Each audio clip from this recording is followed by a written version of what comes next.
Muito bem, eu queria hoje, através da história de Jonas, talvez você nunca ouviu falar, eu duvido muito, porque eu acho que você já ouviu falar do cara que foi engolido por um peixe. Já ouviu falar? Pois é, prazer, Jonas. Mas o peixe é um detalhe na história. A história é muito mais legal do que isso.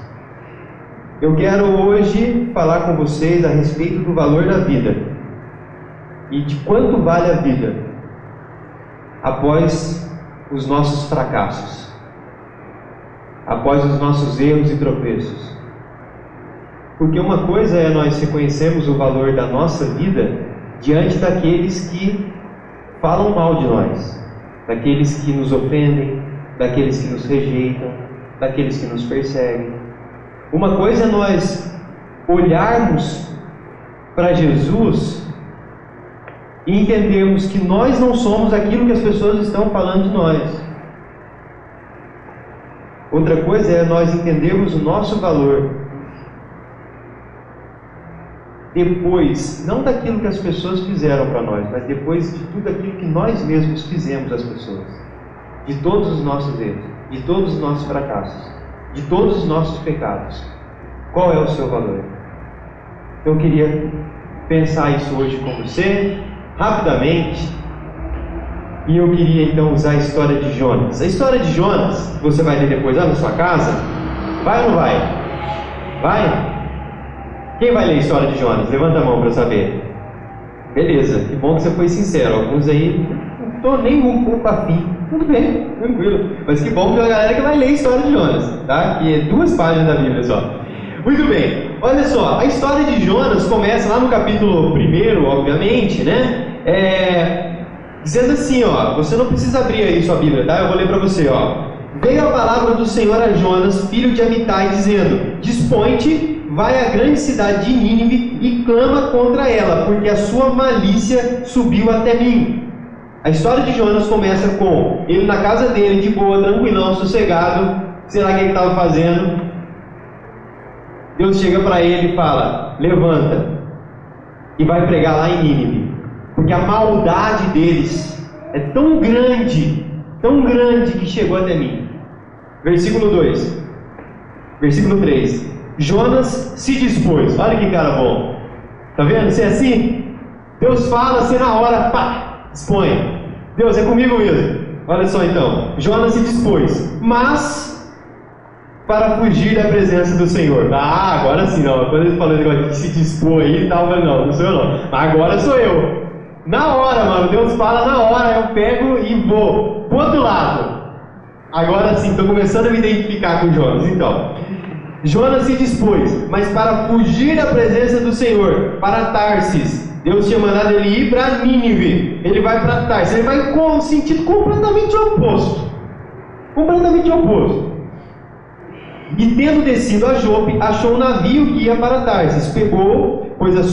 Pagou, pois a sua passagem, e embarcou nele, para ir com eles para Tarsis, para longe da presença do Senhor. Então ele foi até Jope, ali ele pegou um navio, né? Tinha algumas pessoas saindo em direção a Tarsis. Ele pegou esse navio e foi, e a Bíblia nos diz, foi para longe da presença do Senhor. Era para ir para Nínive. Ele vai para Tarsis. O que acontece aqui? A gente precisa entender por que Jonas é esse cara pronto, disposto a desobedecer, a fugir, a fazer o oposto do que Deus pede. O que acontece é o seguinte: Nínive era a capital da Síria. E os assírios eram um povo extremamente cruel. Quando a gente lê a história de Israel no Antigo Testamento, nós vamos ver diversas vezes, nós vamos ler conflitos entre alguns povos com os assírios, inclusive os israelitas. E qual que é uma das características desse povo aqui? A crueldade. Eles não iam para a guerra simplesmente para vencer. Eles iam para massacrar. Eles torturavam, Eles esquartejavam, estupravam as mulheres, crianças. Era um povo extremamente maldoso, cruel. A fama deles era terrível. E não só por essa crueldade, eles eram completamente imorais. Era um povo extremamente idólatra, era um povo mau. E Jonas sabia disso. É muito provável que Jonas, sendo profeta de uma família de profeta, Jonas já havia sentido, não na pele, mas sentido no coração o sofrimento da sua própria família na mão dos assírios. E aí o que Deus faz? Deus chama Jonas e fala: vai pregar lá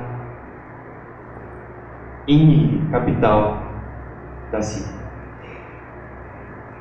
A gente poderia pensar, né, Laís? A gente poderia pensar, né, Bela? A gente poderia pensar que talvez Jonas estivesse com medo. Depois de tudo que eu falei para você, falou assim: pô, Jonas está com medo. Pô, também teria. Mas não é esse o caso. A gente descobre lá no final do livro. Jonas conhece a Deus. E Jonas sabe que Deus é um Deus misericordioso. Um Deus que está disposto a perdoar a maldade do seu povo. E Jonas, na cabeça dele, ele está assim: cara, Deus está mandando eu ir para lá, está falando que esse povo, a maldade chegou até ele, que é para eu ir lá pregar contra esse povo. Mas eu conheço Deus. Conheço, eu sei. Esse povo, se arrepender, ele vai perdoar esse povo. Ele vai simplesmente ignorar todo o passado, todos os pecados e toda a maldade, toda a crueldade desse povo. Eu não vou para lá. E Jonas então pega o navio e vai para Tarsis, para outra direção. O que acontece? Depois você vai ler lá na sua casa. Parece que ele está no meio do mar. E não era comum que naquela região ali os marinheiros enfrentassem grandes tempestades naquela época do ano, mas as coisas mudam e há uma tempestade enorme. E todos aqueles ali que estão no barco, no navio, os marinheiros, eles começam a indagar o que está acontecendo. E eles começam a conversar e eles falam: talvez os deuses estão contra nós, alguma coisa está acontecendo. E eles começam a conversar e logo Jonas fala assim: olha, o problema sou eu. Esse negócio aí, esse mar está nessa tempestade aí, o problema sou eu. E os caras pegam e falam assim: quem é você? Olha, eu sou hebreu, israelita, adorador de Deus que criou os céus e a terra. Ele é o cara. Eu sou adorador dele. Mas eu estou fugindo dele. E você está preocupado com esse mar em fúria aí? Faz o seguinte, mano, joga eu para fora, que o negócio resolve. Pode tirar minha vida, manda, pode largar eu aí. E os caras ouviram aquilo, falando: mano, esse cara é louco. Não, vamos continuar aqui, vamos enfrentar a tempestade. E os caras continuam enfrentando a tempestade. Chega uma hora os caras falam assim: mano, não dá. Vamos ter que arremessar esse cara. E eles arremessam Jonas, o mar sossega, e a Bíblia fala que esses caras, que não eram israelitas, que nunca tinham ouvido falar a respeito desse Deus, esses caras passam a adorar esse Deus de Jonas. Fala assim: de fato, ele é o Deus dos céus e da terra, porque ele controla todas as coisas. Nós jogamos o cara, o mar parou, e o mar sossega. E aí Jonas é engolido por um peixe. É aí que você já ouviu: o peixe e tal. Então, é por causa disso. Jonas é arremessado, um peixe engole Jonas. Você fala assim: cara, que azar, né? Não, azar? Mano, que sorte, velho. Porque ele foi engolido e foi a sobrevivência dele. A Bíblia fala que ele ficou 3 dias e 3 noites na barriga do peixe, desse peixe grande.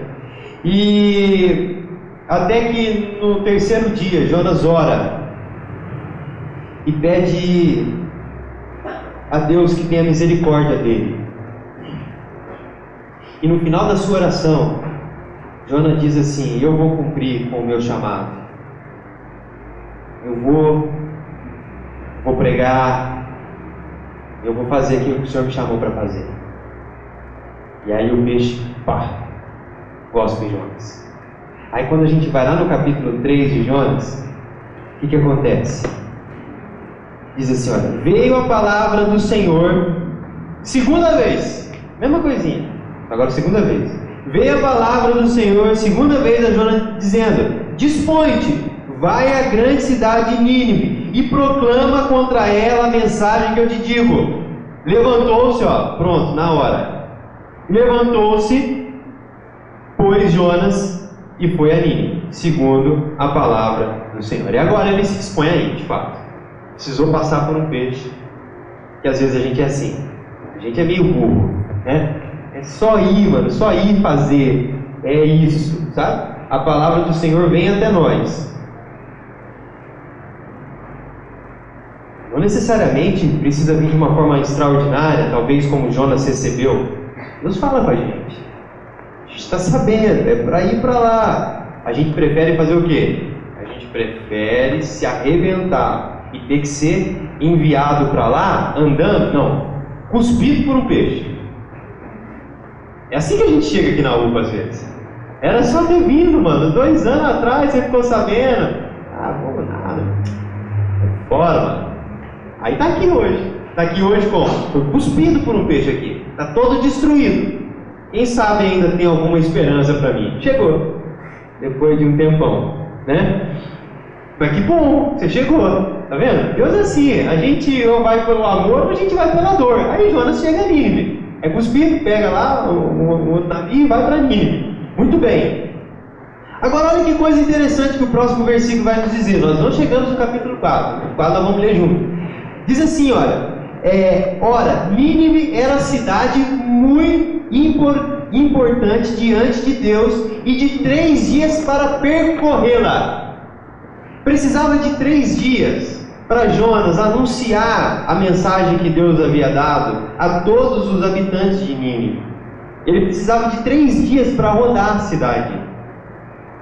Olha o que o próximo versículo nos diz. Começou Jonas a percorrer a cidade, caminho de um dia, e pregava e dizia, ainda 40 dias e Nínive será subvertida. Demorava 3 dias para percorrer a cidade. Jonas fez em 1. Castor da vida.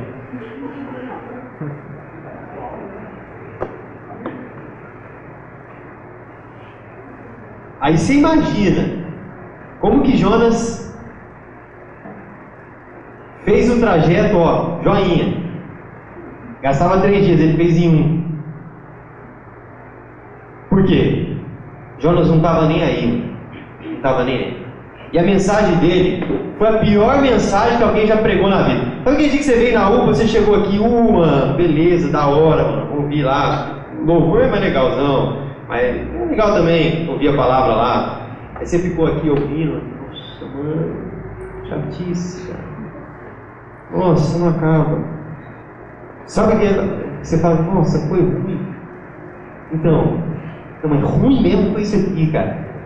Você imagina, você vem na UPA, todo tal, você chama seu colega, tal. Mano, vamos lá, velho. Da hora demais, cara. Tá o louvorzão, galera, depois tá a palavra lá, mó da hora, tal. Os caras falam lá, é da hora. Aí você traz seu colega. Aí seu colega chega. Aí tem um Jonas aqui na frente. Aí Jonas chega, tudo bem, boa noite. É o seguinte, vocês vão ser tudo destruídos, seus pecadores. Beleza? Semana que vem tamo aí de novo. Se tiver semana que vem. Foi isso, mano.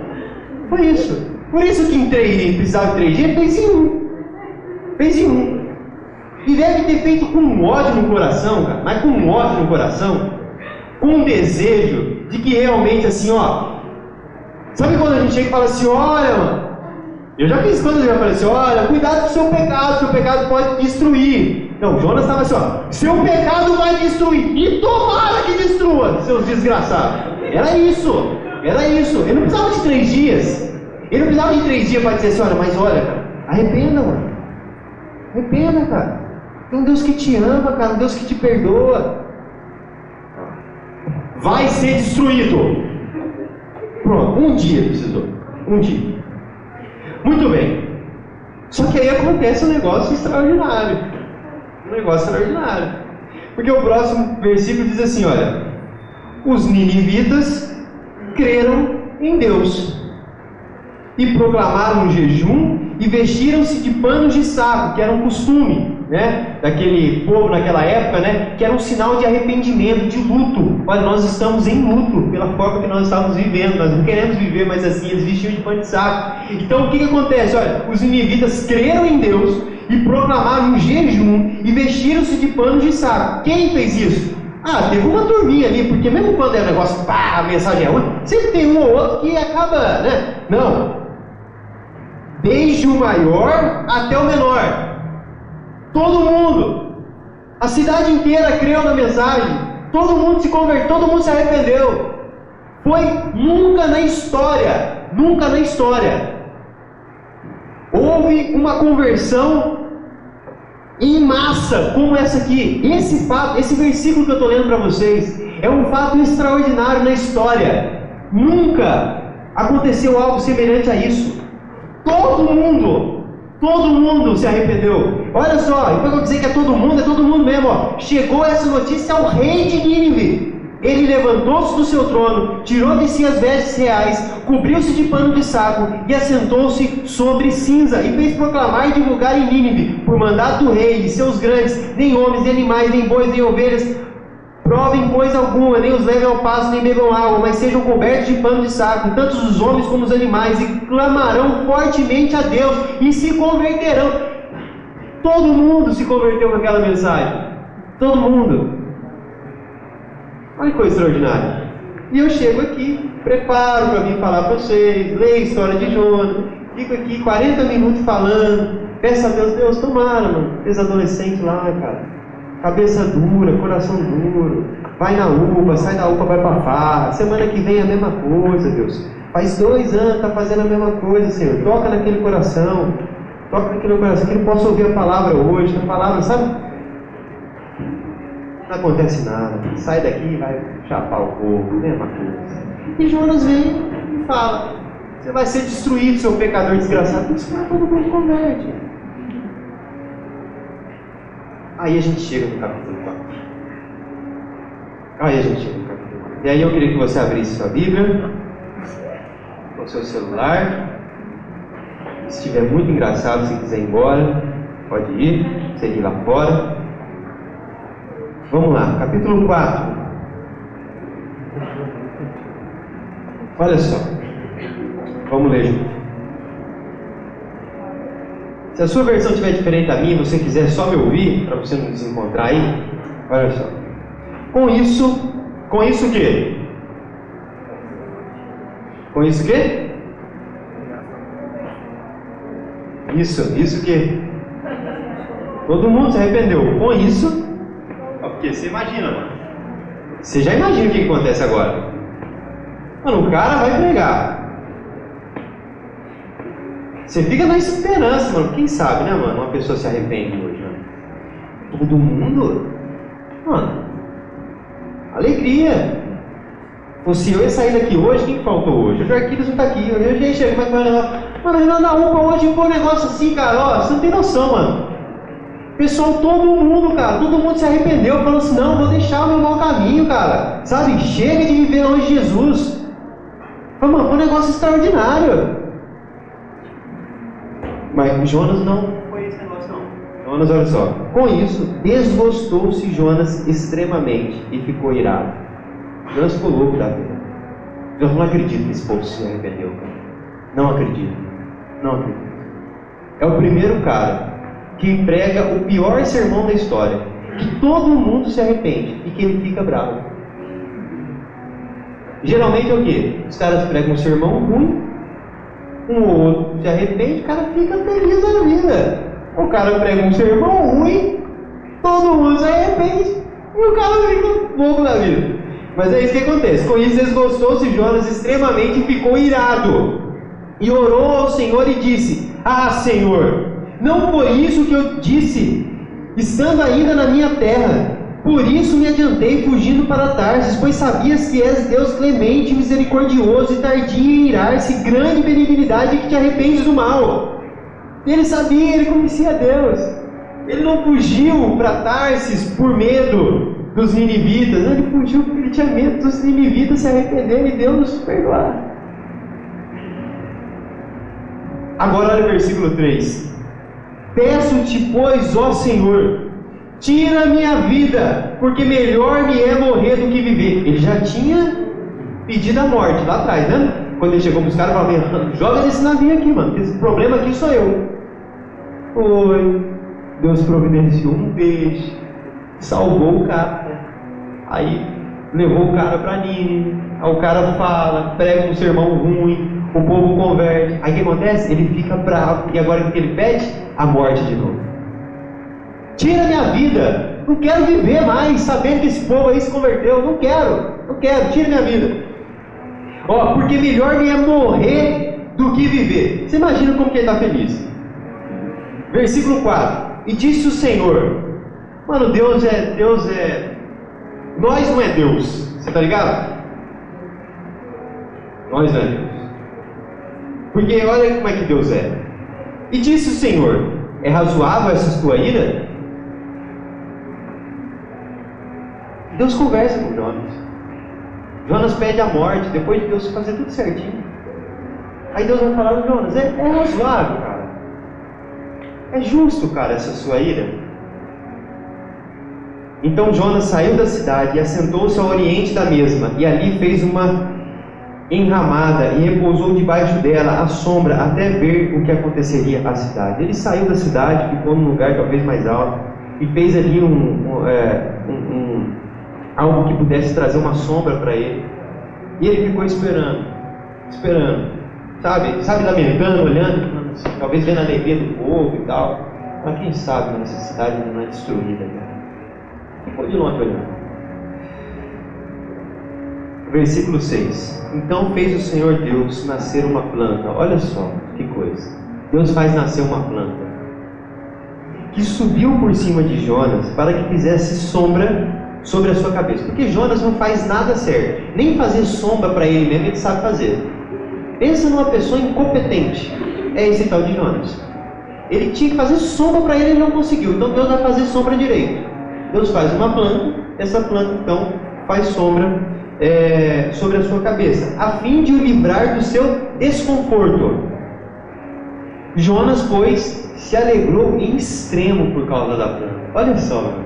Jonas estava irado, cara. Irado, porque Deus estava salvando o povo. Mas agora Jonas está super feliz, cara. A felicidade é extremo. Extremo. Por que essa felicidade? Porque ele tem uma sombra, cara. O povo vai morrer? Mano, dane-se, cara. Mano, mas eu tenho uma sombra, cara. E ele está extremamente feliz por causa da sombra. Versículo 7. Mas Deus, no dia seguinte, ao subir da alva, enviou um verme, o qual feriu a planta, e esta se secou. Mesmo Deus que cria a planta, agora cria um verme, manda o verme até a planta e pá, destrói a planta.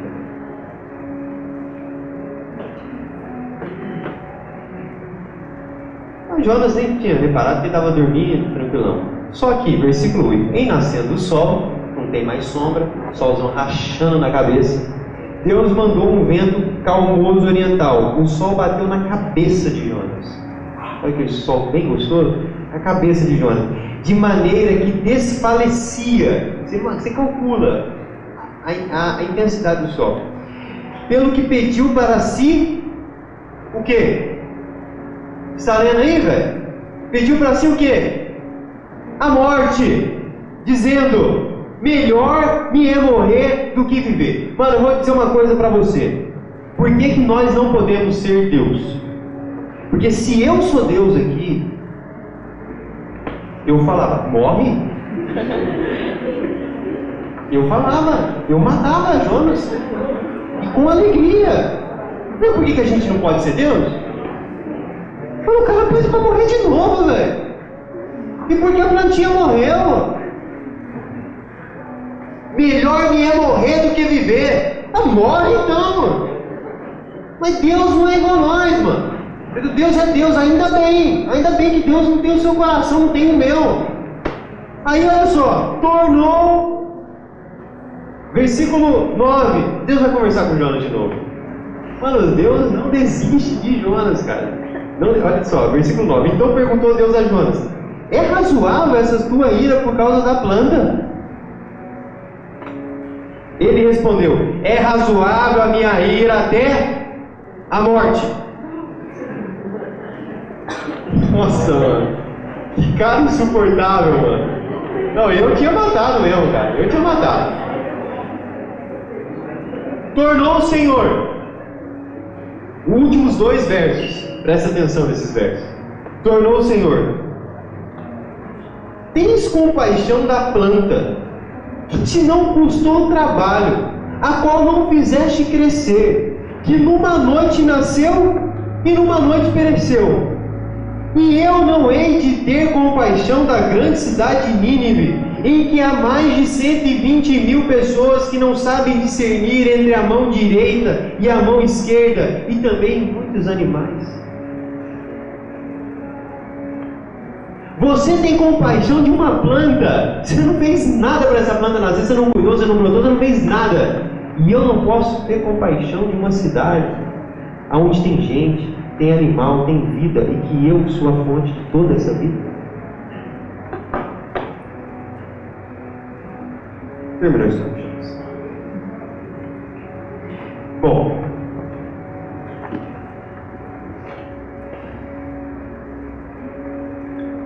o que a história de Jonas nos ensina? Principalmente naquilo que nós temos buscado a entender a respeito do valor da vida. Deus não desiste de nós. Deus não desiste dos seus filhos, profetas, missionários. Deus não desiste. Deus não desiste daqueles que um dia Ele chamou, daqueles que um dia disseram assim: olha, eu vou servir o Senhor. Deus não desiste. Por mais que a gente erre, por mais que a gente tropece, por mais que a gente tenha já diversas vezes, não, agora vai, mano. Sabe, agora eu vou.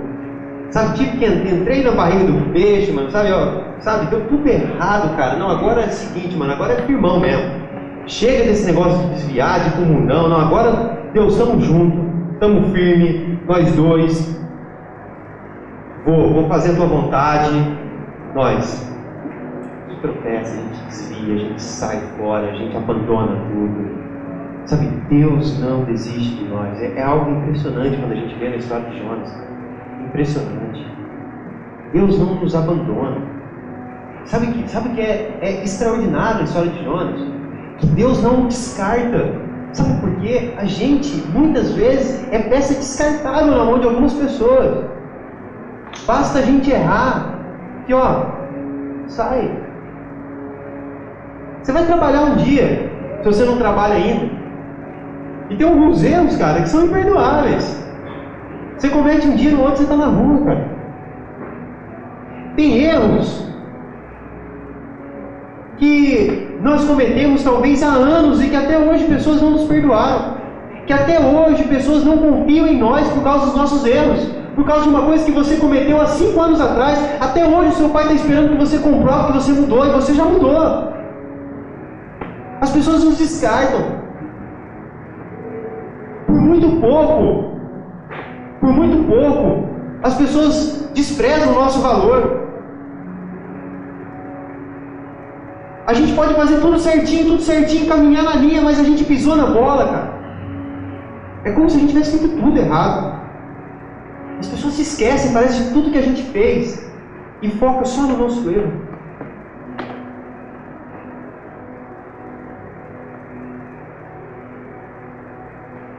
E as pessoas são substituídas.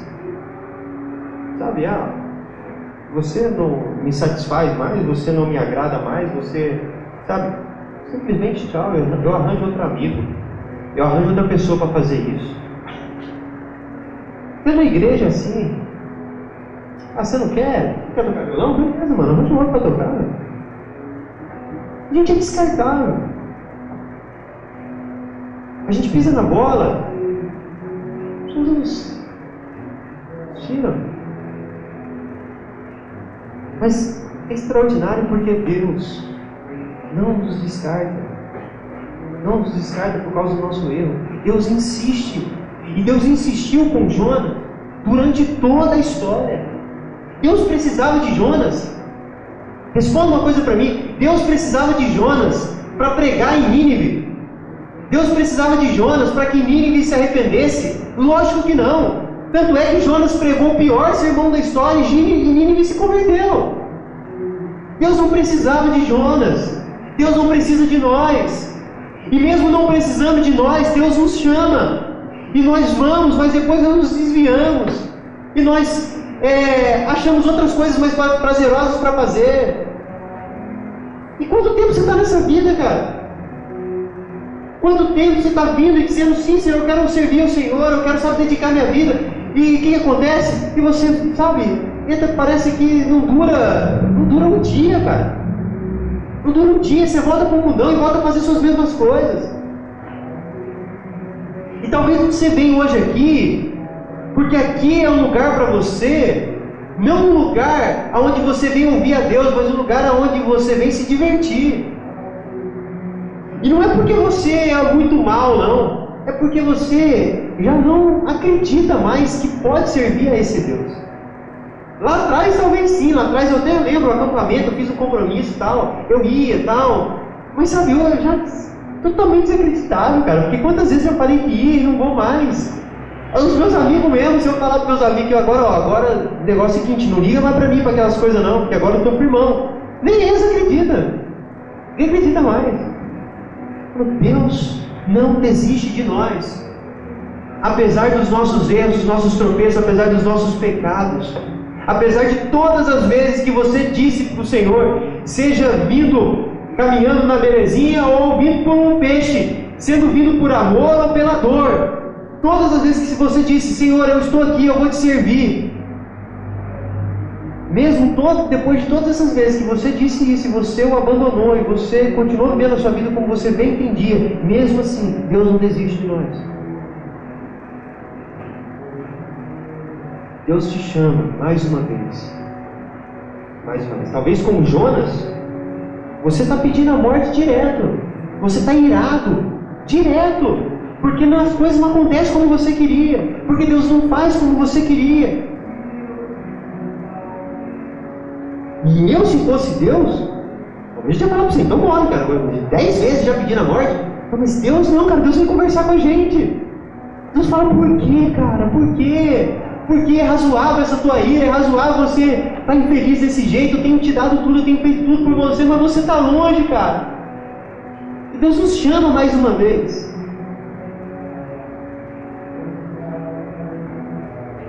Então a história de Jonas, primeiro ela nos ensina, nos ensina que Deus não desiste dos seus profetas, daqueles que assumiram um compromisso com Ele, disseram, eu vou te servir. Dos seus filhos, dos seus missionários. Mas em segundo lugar, Deus não desiste. Deus não desiste do seu povo. Deus não desiste daqueles que talvez nunca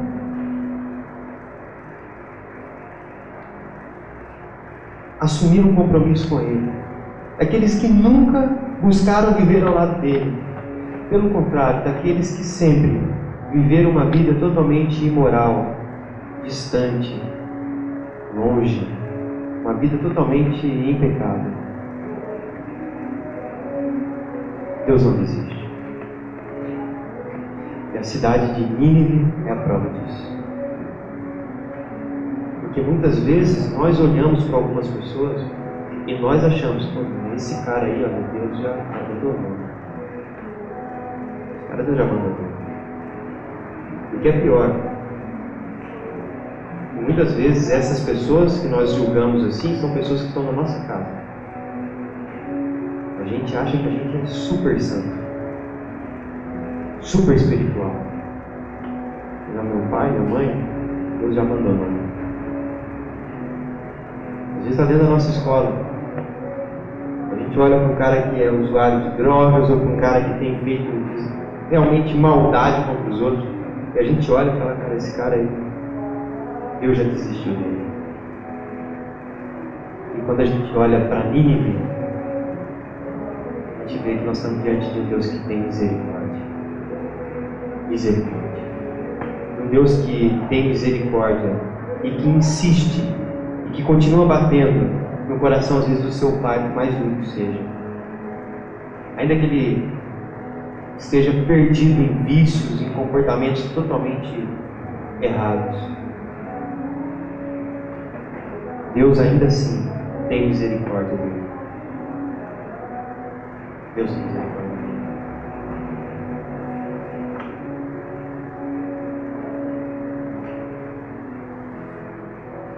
Por fim, a história de Jonas termina com uma pergunta que não é respondida. E esse é o fato mais curioso do livro de Jonas. Porque o livro de Jonas foi escrito por ele mesmo. Esse livro que ele recebe o seu nome, né, foi escrito por ele. Conta a sua história. Então ele sabe qual foi a resposta que ele deu. Ele sabe. Mas ele não coloca aqui a sua resposta. Parece que o livro termina quase que sem um fim.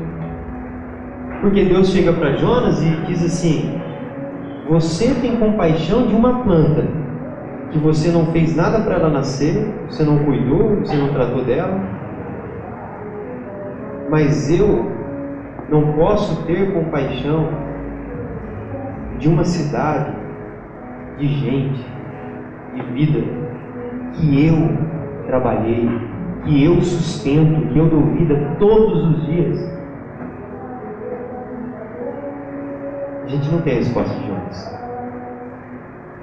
E eu creio que Jonas se arrependeu aqui. Mas ele não deixou aqui a sua resposta, porque essa resposta precisa ser dada por mim e por você. Há um Jonas dentro de nós, um Jonas que é muitas vezes cruel com aqueles que estão vivendo longe de Deus, um Jonas que muitas vezes já desacreditou das pessoas que têm vivido ao seu lado e que estão nem aí para Jesus e nem aí para o Senhor. Há um Jonas dentro de nós que olha para as pessoas dentro da nossa casa e fala assim: esses aí estão perdidos.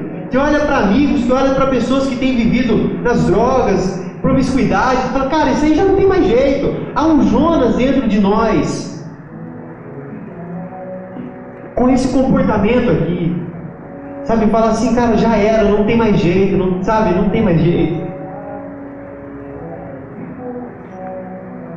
E por isso o livro termina sem resposta, porque essa resposta eu e você precisamos dar. Deus está nos chamando, assim como Ele chamou Jonas, para ter compaixão de quem Ele tem compaixão, para ter misericórdia de quem Ele tem misericórdia. O livro de Jonas é um chamado para nós a servirmos aqueles que Deus ama. E quem é que Deus ama? Deus ama esse povo aqui. Deus ama pessoas que têm às vezes perseguido você. Deus ama pessoas que talvez na sua casa têm vivido totalmente longe de Deus e têm agido totalmente contrário à vontade dEle. Deus chama cada um de nós para ter misericórdia de quem Ele tem, porque Ele tem misericórdia dessas pessoas. Deus ama essas pessoas. E o livro de Jonas termina nos chamando a dar essa resposta: Senhor, eu quero te servir, eu não quero fazer como Jonas, eu não quero ir para a direção contrária, eu quero te servir, eu quero amar as pessoas que o Senhor ama. Eu quero abraçar, eu quero cuidar das pessoas que o Senhor cuida. Eu quero ter misericórdia das pessoas que o Senhor tem misericórdia. Eu não quero olhar para as pessoas como se elas estivessem totalmente fora do alcance do teu amor. O livro de Jonas termina nos convidando a dar uma resposta ao Senhor de como é que nós vamos viver.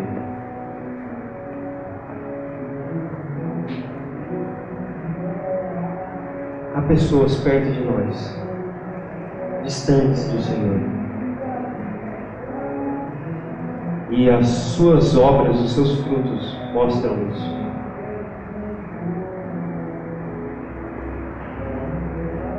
Deus está nos perguntando: você não vai ter compaixão deles? Porque eu tenho.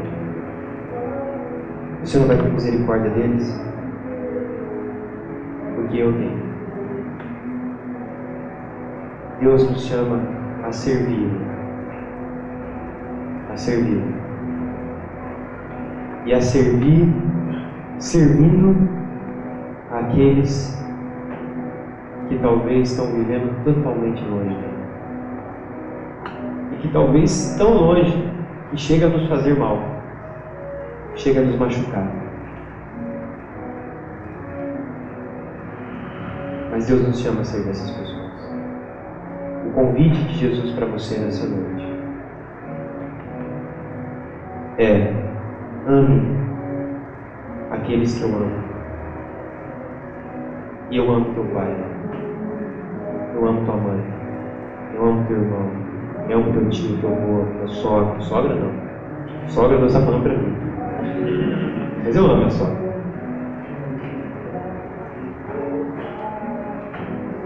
Deus está te convidando a amar aqueles que Ele ama. Então, você achou que Deus não amava, né? Essas pessoas, sim, Deus ama. Deus ama, te convida a amar essas pessoas. A gente vai cantar uma música para encerrar. E essa música, ela diz que ela é uma afirmação: Senhor, eu quero te servir. Eu quero te obedecer. Te obedecer, te servir, te obedecer. Como? Abrindo a minha boca, abençoando as pessoas. Eu quero te servir, te obedecer, tocando em um rosto em pranto. Eu quero te servir, te obedecer, amando as pessoas mais improváveis do teu amor. Porque se o Senhor ama essas pessoas, quem sou eu para não amar? Então vamos cantar? Se você quiser abaixar sua cabeça, fechar seus olhos, a gente vai cantar. E enquanto a gente estiver cantando, enquanto você afirmar: Senhor, eu quero te servir, não pensa que você vai servir a Deus lá na África, não, esquece disso. Servir a Deus lá na sua casa, tá com as pessoas que você está achando que Deus não ama. Servir a Deus lá na sua sala de aula, com as pessoas que você acha que Deus não está nem aí. Porque Deus está, Deus ama. E se Ele ama, é para nós amarmos. E Ele te chama a servir, amando essas pessoas. Vamos cantar isso?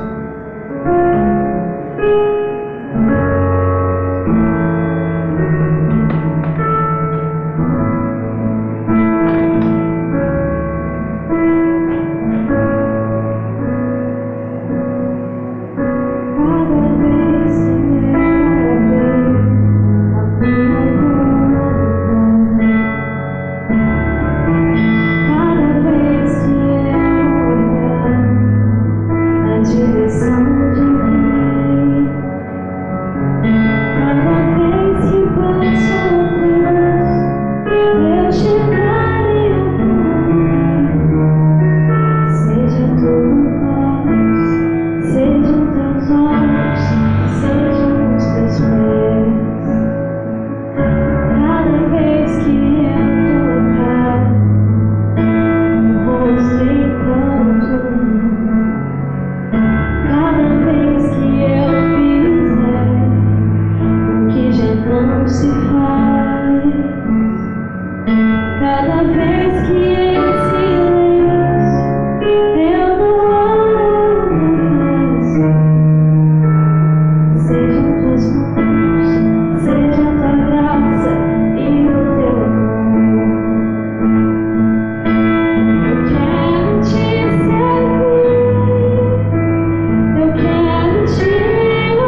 obrigado. Obrigado porque, em primeiro lugar, o Senhor não desiste de nós. Assim como o Senhor não desistiu de Jonas, que por tantas vezes tentou fugir, tentou se afastar. Obrigado, Deus, porque o Senhor não desiste de nós, apesar dos nossos erros, tropeços, apesar dos nossos pecados. O Senhor insiste em nos amar, o Senhor insiste em nos chamar, o Senhor insiste em nos usar. E nós te agradecemos, Deus, porque quantas foram as vezes, Deus, que nós dissemos sim ao Senhor em um dia, e no outro viramos o rosto, e no outro seguimos o nosso caminho. Nós te agradecemos, Deus, porque talvez nós já estávamos desacreditados de que o seu amor podia nos alcançar. E obrigado, Deus, porque a gente lê a história de Jonas e a gente conhece mais uma vez, se depara mais uma vez com o teu amor que insiste em nos amar. Obrigado porque o Senhor nos chama nessa noite mais uma vez. E nós não queremos, Deus, continuar vivendo longe do Senhor. Não queremos que esse seu chamado seja necessário mais uma vez, porque não queremos mais perder tempo, Deus, longe de Ti. E nós te agradecemos, Deus, em especial, porque o Senhor prova nessa noite mais uma vez que o teu amor vai muito além dos erros, dos tropeços. O seu amor vai muito além, Deus, dos nossos pecados. O seu amor é muito mais forte. E Deus, o Senhor tem amado, o Senhor tem tido misericórdia e compaixão daqueles que estão ao nosso lado, talvez tão longe do Senhor, Deus, vivendo de uma forma tão ruim, causando mal a tantas pessoas, talvez mal a nós, trazendo tanta dor, Pai, talvez dentro da nossa própria casa. O Senhor ama essas pessoas, Deus. O Senhor não se esqueceu delas. O Senhor tem compaixão, Deus, de cada uma delas. E nessa noite, Deus, que o Senhor nos convida mais uma vez a te seguir e te obedecer. O Senhor nos convida a amar essas pessoas. Amar quem o Senhor ama, Deus. Amar quem o Senhor tem misericórdia. Amar aqueles que o Senhor está trabalhando dia a dia, que o Senhor está sustentando, que o Senhor está dando vida. E o Senhor não está dando vida à toa. A esperança, Deus. A esperança dessas pessoas. E o Senhor nos convida a amá-los, a servi-los. Deus, que a gente não fique esperando mudanças acontecerem, mas que o nosso coração mude e seja capaz de amar aqueles que o Senhor ama. Em nome de Jesus.